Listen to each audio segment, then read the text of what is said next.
According to the Data Institute at the University of San Francisco, historically, epidemics are a time of fear, confusion, and helplessness because men are faced with danger and uncertainty. And at least according to human psychology, man has only two choices in the face of crisis: fight or flight. Some men run and some men stay, some men fight and some men flee. But fortune, at least in the Ranger Regiment, always favors the bold. Hello, my name is Major Mike Webb, retired Army Ranger and formerly the Operations Officer for all U.S. Army Strategic Counterintelligence in the continental United States. And when an invisible enemy that emerged in China had traveled to the United States, when most everyone began to run away, closing businesses, churches, and schools, placing social distance between themselves and others, and doing anything that they could to avoid confronting a novel coronavirus, I decided to do things just a little bit different. I decided to do it the Ranger way and became a person determined to catch COVID-19 in court. And the following are true crime stories that arose in my determination to catch COVID-19.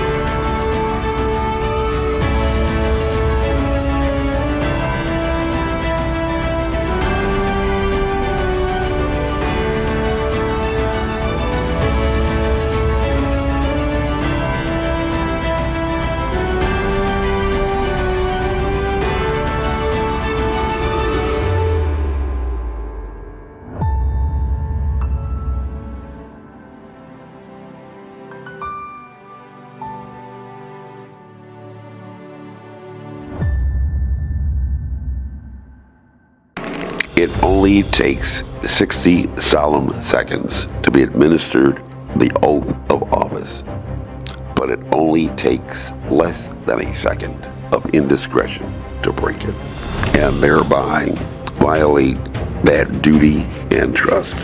The date was March 23rd, 1973. The White House Chief of Staff and the Chief Domestic Advisor were facing potential charges for obstruction of justice. And the White House General Counsel arranged a meeting with the President to discuss his concerns that he himself later described as possessing a blinded ambition might find himself charged as well. But perhaps diplomatically, he began by framing his discussion in the Oval Office within the context that he did not have the impression that the President was aware and knowledgeable regarding everything that he knew, and that had apparently made it difficult for the President, his boss, to make informed judgments and decisions. John Dean's introduction to what for him was certainly a difficult topic, facing potential criminal charges himself, to begin, was introduced with the classic romantic breakup ambiance: "It's not you, baby, it's me." And shortly after 10 a.m., White House General Counsel John Dean, according to the recorded transcript, had informed the President that we have a cancer within, close to the presidency, that's growing. It's growing daily. It's compounding. It grows geometrically now because it's compounding. But despite what is often remembered in recorded and reported history, John Dean never told the President directly that there was a cancer upon the presidency, or that his boss was the problem that had to be resolved. And many who describe the Watergate scandal often say that it was not the crime of a third-rate burglary, but the cover-up that began an inevitable path that would, just 3 months later, find Senate Majority Leader Senator Howard Baker inquiring during the televised hearings. What did the President know, and when did he know it? Because, as Harry S. Truman said, when it comes to being the President, the buck stops here. It only takes 60 seconds to be administered the oath of office, but it only takes a fraction of a second to break it and violate that duty and trust. This is an interesting story because it is a story about what is generally perceived as small stuff.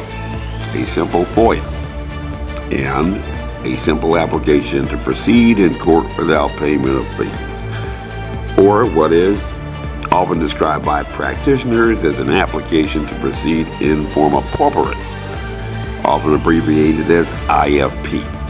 Yet in life, they say it is not the big things, but rather the little things, the minutiae, the devil in the details that will mess you up every time, because generally, unless you have the captain of the HMS Titanic, you should see that giant iceberg in your front windshield from a long way out, getting bigger.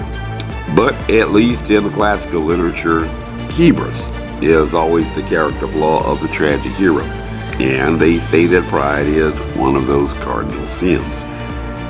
And who amongst us have not sinned? And for those seeking partners in crime, a little traveler's advisory may therefore be warranted. Under Virginia law, the elements of a common law conspiracy are: 1, an agreement between 2 or more persons; 2, to accomplish an unlawful purpose or to accomplish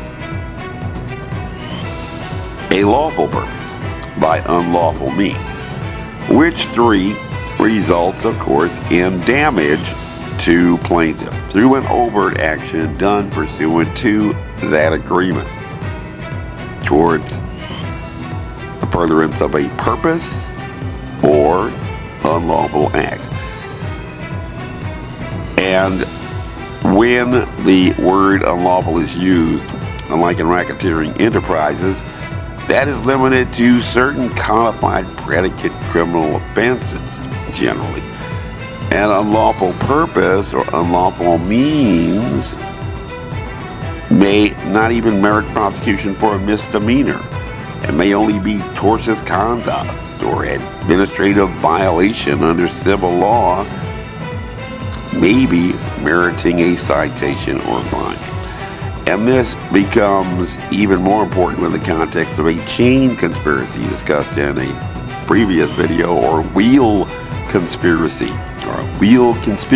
in your best Mike Tyson voice, with an identifiable hub personality in association with various and sundry other spokespersons. Under the analysis in U.S.C. wherein once a conspiracy is established, the government need only present slight evidence to charge additional conspirators. In conspiracy, because of the very nature of the offense, it often may be established only by indirect and circumstantial evidence. A conspiracy may exist even if a conspirator does not agree to commit or facilitate each and every part of the substantive event. You may not buy into the whole agreement. However, conspirators must agree to pursue the same criminal objective. Liability only attaches to the knowing agreement to participate in an endeavor which, if completed, would constitute a violation. And to prove a conspiracy, therefore, only 2 things must be established. 1, that 2 or more people agreed to commit an unlawful offense or purpose. And 2, that the defendant knew of and agreed to the overall objective of the agreement. It takes 2 to tango. And proof of an agreement to commit the overall objective may be established solely by circumstantial evidence. We began with the problems faced by John D. as he found himself potentially facing criminal charges, with his colleagues John Ehrlichman and Bob Haldeman for obstruction of justice. And there are actually a large list of potential offenses that a person might commit to warrant that particular criminal charge. But for the present, we can limit the focus to 18 U.S.C. Section 1505, which provides that whoever corruptly influences, obstructs, or impedes, or endeavors to influence, obstruct, or impede the due and proper administration of the law under which any proceeding is being had before any department or any agency of the United States shall be fined under this title, imprisoned not more than 5 years, or if the offense involves international or domestic terrorism as defined in Section 2331, imprisoned not more than 8 years, or both fine and imprisonment. So under the law, there is a terrorism enhancement during sentencing. So you might want to avoid, if you want to engage in obstruction, avoid the terrorism, and you'll get off a little easier. And as I stated, we're discussing a story about a simple request for information that had been submitted to the White House under the FOIA. So we can begin with the due and proper administration of that law, which is not really that difficult to understand. You ask a government agency for some information, and they in turn are obligated under the law to provide that information.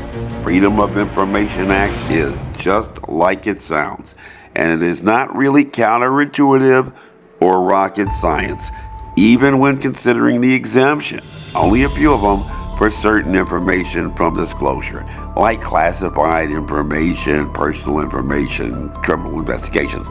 A child could literally do it. And beginning in around April 2021, a few news organizations began submitting FOIA requests to various government agencies, from which quite a few Fauci emails had made headlines upon being produced. And when a government agency receives a FOIA request, they have only a limited time, only about 20 days, within which to provide the requested documents, or to inform the requester that those documents are exempted from disclosure, or to inform the requester that an extension is required for more time to respond to the request. However, on March 23rd, 2021, almost 48 years to the day after the famous John Dean meeting in the Oval Office about a cancer within close to the presidency that's growing, the White House received and acknowledged a FOIA request. And that was the last communication to date ever issued by the White House on that matter. And under 18 U.S.C. Section 1505, it is an act in obstruction of justice, punishable by prison and or fine for whoever corruptly influences, obstructs, or impedes the due and proper administration of the law, under which any pending proceeding is being had before any department or agency of the United States. All for a FOIA. This is possible on his first full day in office, January 21st, 2009. President Barack Obama issued a memorandum to all executive departments and agencies emphasizing that the FOIA reflects a profound national commitment to ensuring an open government, and calling for federal executive departments and agencies to administer the FOIA with a clear presumption in the face of doubt openness prevails. President Obama directed departments and agencies not to withhold information merely because public officials might be embarrassed by disclosure, because errors and failures might be revealed, or because of speculative or abstract fears. And he instructed agencies, therefore, to respond to requests promptly and in the spirit of cooperation. And at least that was the state of the law when Joe Biden was the vice president, before a once-in-a-lifetime pandemic and the claims of evolving science regarding a novel coronavirus, about which Dr. Anthony Fauci has assured CNN's Jim Costa on July 17, 2021, the most likely explanation is a natural evolution from an animal reservoir to a human. Under 28 U.S.C. Section 1657, each court of the United States shall determine the order in which civil actions are heard and determined, except that the court shall expedite the consideration of any action for temporary or preliminary injunctive relief. Injunction actions move to the head of the queue. Under the FOIA, any person making a request to any agency for records shall be deemed to have exhausted his administrative remedies with respect to such request if the agency fails to comply with the applicable time limit provisions. Under the FOIA, on complaint, the District Court of the United States has jurisdiction to enjoin the agency from withholding agency records and to order the production of any agency records improperly withheld from the complainant. The fundamental requisite of due process of law is the opportunity to be heard, and the hearing must be at a meaningful time and in a meaningful manner according to the United States Supreme Court. And accordingly, on July 7th, 2021, a complaint was filed in the federal court in Richmond, but that court refused to docket the matter for even temporary injunctive relief in contravention to 28 U.S.C. 1657 on a claim that it could not be established that the White House had yet received proper notice, but also refused to issue a summons for the defendant to be served process so as to cure any claim of defective service to the White House. Conduct presenting a prima facie case for conspiracy to evade a summons in violation of 18 U.S.C. Section 1512, a predicate offense under the federal racketeering statute and punishable by fine and or up to 20 years in prison. In addition, such conduct will be chargeable under conspiracy to violate civil rights in violation of 18 U.S.C. Section 241, a felony punishable by fine and up to 10 years in prison, and all for refusing to respond to a simple FOIA request. Moreover, as noted before, under 18 U.S.C. Section 1505, it is an act in obstruction of justice, punishable by prison and or fine for whoever corruptly influences, obstructs, or impedes the due and proper administration of the law under which any pending proceeding is being had before any department or agency of the United States, no exceptions. Moreover, under Article 2, Section 4, the President, Vice President, and all civil officers of the United States shall be removed from office on impeachment for and conviction of treason, bribery, or other high crimes and misdemeanors. It only takes 60 solemn seconds to be administered the oath of office, but it only takes less than a second of indiscretion to break it, and thereby violate that duty and trust. On June 17, 1972, at about 2:30 a.m., 5 men were arrested at the Watergate complex in Washington. The 5 men were charged with attempted burglary and attempted interception of telephone and other communications. The burglars were indicted by a grand jury on September 15, 1972, and President Richard Nixon announced his resignation in a nationally televised speech to the nation on August 8, 1974, handing over the reins of power to Gerald R. Ford the next day.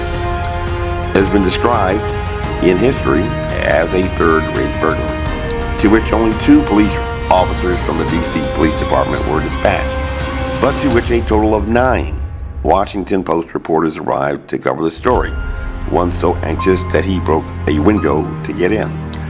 And that single event led to sweeping reforms, to include reforms to the FOIA, which had been first enacted during the Johnson administration. But yet in this matter, on May 24, 2021, U.S. Senators Mark R. Warner and Tim Kaine of Virginia sent a letter to the White House recommending Judge Mary Hannah Locke, a jurist who had been appointed to the court by President Barack Obama, to fill the upcoming vacancy on the U.S. Court of Appeals for the Fourth Circuit, who would later become the presiding judge in this FOIA case. And just 2 days later, coincidentally, on May 26, 2021, the president had tasked the intelligence community and the defense the Director of National Intelligence, DNI, to redouble their efforts to collect and analyze information that could bring us closer to a definitive conclusion on the origins of a novel coronavirus. 1 month after the deadline for the White House to respond to the FOIA request that had told on April 20th, 2021. On October 29th, 2021, the U.S. intelligence community released the 17-page declassified report that confirmed that it had not yet reached a conclusion on the origins of COVID-19. And on that very same day, coincidentally, although at any time under the court's inherent power or under Federal Rule of Civil Procedure 65, Judge Lauper could have, sua sponte, of her own accord, ordered at least temporary injunctive relief, enjoining the White House from continuing to refuse to respond to a simple FOIA request. She quietly dismissed the case, and accordingly, the plaintiff appealed the matter to the Fourth Circuit, while simultaneously submitting an application for prejudgment decision to obtain injunctive relief under the FOIA, a matter that was docketed on the shadow docket on January 14, 2022, and on January 21, 2022, for the government, Solicitor General Elizabeth Prelogar filed with the Supreme Court a waiver, waiving its right to respond to the petition, asserting a presumptive claim of executive privilege in refusal to respond to the FOIA request, a dubious right to remain silent. However, under U.S.C. Nixon, a claim of executive privilege is improper, absent a claim of need to protect military, diplomatic, or sensitive national security secrets, or classified information. And information can only be classified under Executive Order 12958 if the government owns or controls it. On March 7th, with the White House electing a dubious right to remain silent again regarding why it had refused to provide a response to a FOIA, the Supreme Court submitted the remanded the action back to the Fourth Circuit. And on June 28, 2022, after it had been dismissed there, that simple matter regarding a FOIA request was docketed for final appeal at the United States Supreme Court, a matter in which, again, on July 28th, Solicitor General Prelogar again waived a right to respond on behalf of the government, electing a dubious right to remain silent. On October 3rd, 2022, despite having issued judgments on two prior matters for the same appellant in the previous year, the Supreme Court decided to deny the appellant's right to proceed in Forma Pauperis without payment of fees, treating the appellant in disparate treatment vis-a-vis his former self, and avoiding the merits of the litigation in which the appellant had a statutory right to immediate injunctive relief, having exhausted all of his administrative remedies, turning on a procedural administrative technicality, arguably an error, which has been on appeal for reconsideration since the beginning of the current court term in October, with not even one reporter, even from the Washington Post, making any reference to the matter that has gone from the federal courts in Richmond all the way to the nation's highest court, a matter involving the White House and a novel coronavirus that has claimed the lives of over 1 million Americans. And according to their motto at the Washington Post, democracy dies in darkness. In an infamous trial of Adolf Eichmann, the court had found most dispositive that undoubtedly he knew the tale of the administration of the tonics to which he had put his signature. This briefing is unclassified. Stay tuned for the next episode on Catching COVID-19 True Crime Stories. My name is Major Mike Webb, and by God, I am running for state delegate in Virginia's 49th District. No man is above the law. Honest.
This advertisement was authorized by Mike Webb.